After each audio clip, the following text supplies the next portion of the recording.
E aí, família, como é que vocês estão? Tudo tranquilo? Só alegria? Passando aqui rapidinho para fazer uma reflexão com vocês. Estava aqui meditando um pouco naquela passagem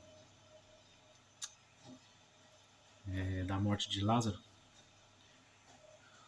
quando o nosso Senhor Jesus vem, depois de 4 dias da morte dele, vem para ressuscitá-lo.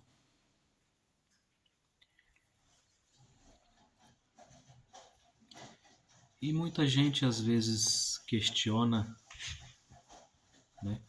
Nós mesmos hoje ainda questionamos, e as pessoas daquela época com certeza, principalmente Maria e Marta, que eram irmãs de Lázaro, questionavam por que Jesus, sendo amigo de Lázaro, né, não veio antes, para que ele não morresse, né? Jesus, amando tanto a Lázaro, não veio antes, esperou ele morrer. Depois de 4 dias, voltou.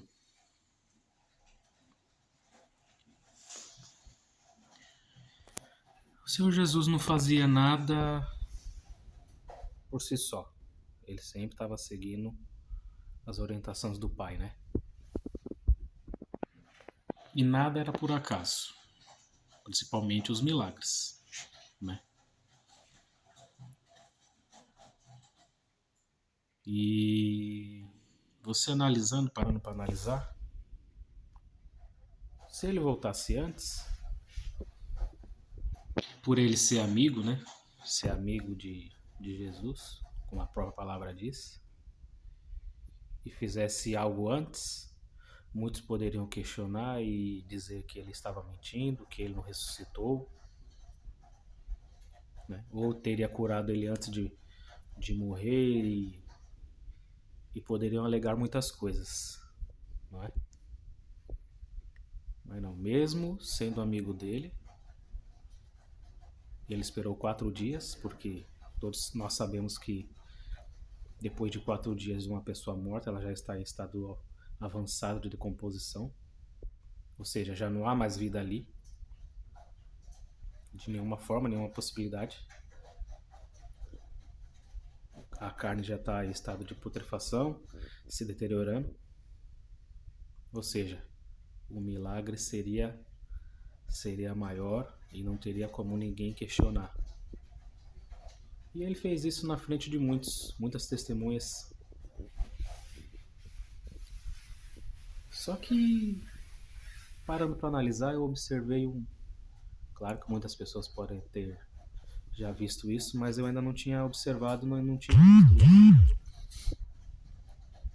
Você parou para pensar? Quando Jesus recebeu a notícia, a palavra diz que ele chorou.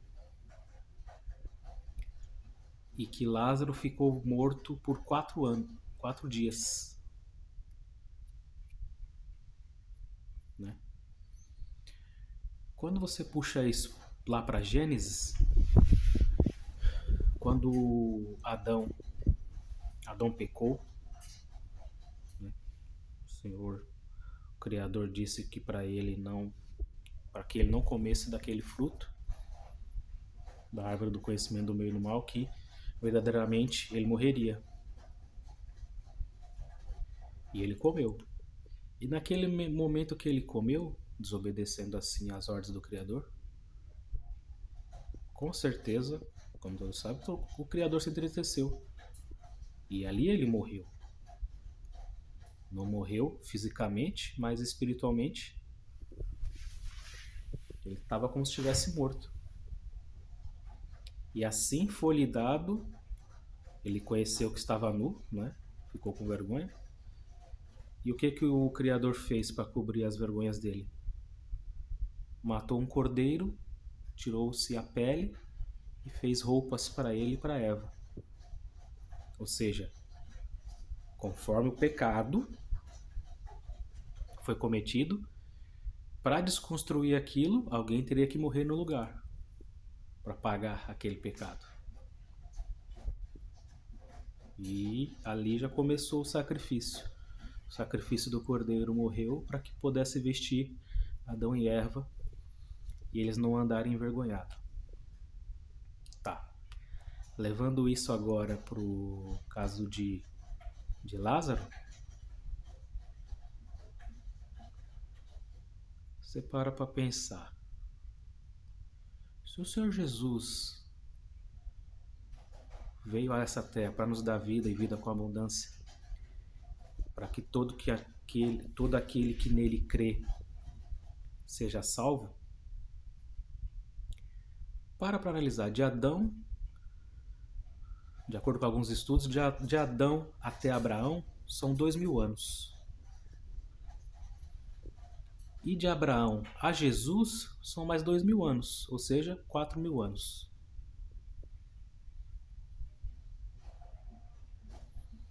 Lázaro teve que esperar 4 dias para reviver outra vez, para ter vida.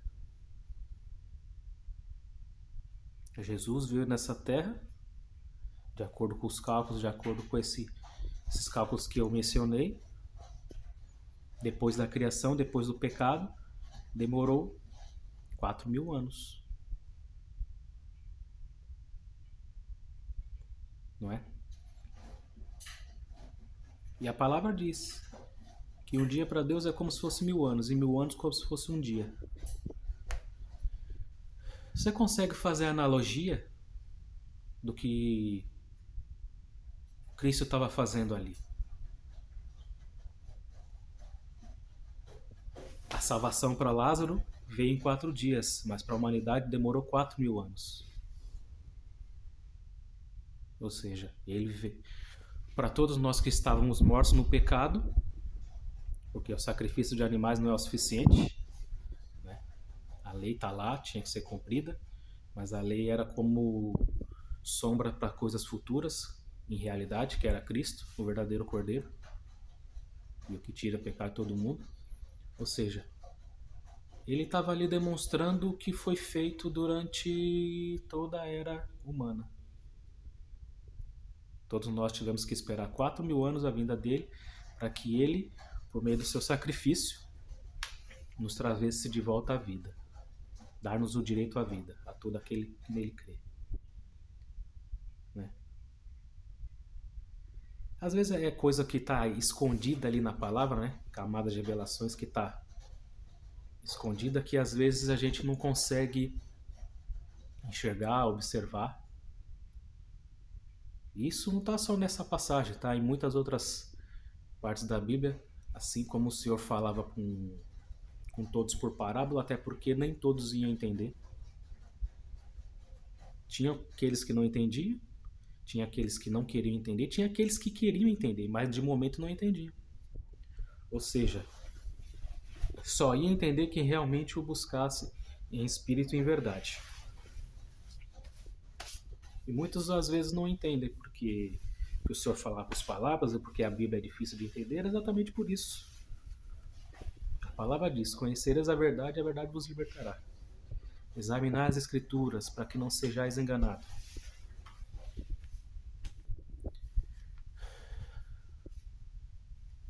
Ou seja, quem realmente busca em espírito e em verdade vai começar a desvendar os mistérios que está escrito na palavra. E vai começar a realmente entender o que está escrito de uma maneira diferente, com uma luz diferente.